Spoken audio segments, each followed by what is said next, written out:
Hayat korkutmaz beni, yanımda sen varsın. Düşersem sen kaldırırsın, ağlasam ilk sen duyarsın. Sarılıp sarmalar düşlerden uyanmayız. Sıkılırsak saçmalar, kimseden utanmayız.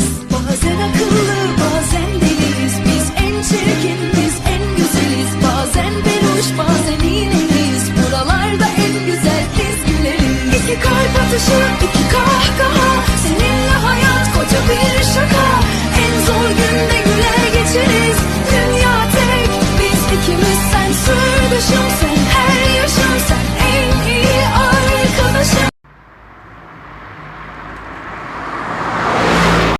Yaxşı, bu belə olmur. Heç də bu alınmır. Daha yenisi. Deyirsən sənə yaxşı bir adam lazımdır. Sən belə eləyə bilmirsən Əli. Ha, deyirsən mən heç nə bacaramıram. Mən özüm tək bacara bilərəm. Mənim sözümə qulaq as. Sənə birini tapacağam. Xanım, özünüzü tanıdınız. Mənim bu işləri teatrda oynamışam və bu işlərdə mənim təcrübəm var. Xanım, biz sizə iş verəcəyik. Gəldim, çox yaxşı keçdi. Dedi ki, iş verəcəm. Çok yaxşı keçdi, onda yaxşı olacaq. Deyim ki, çox mükəmməl olacaq.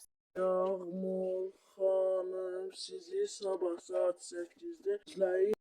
Yeni gələn sənsən? Hə, mənəm. Nə olubdur ki?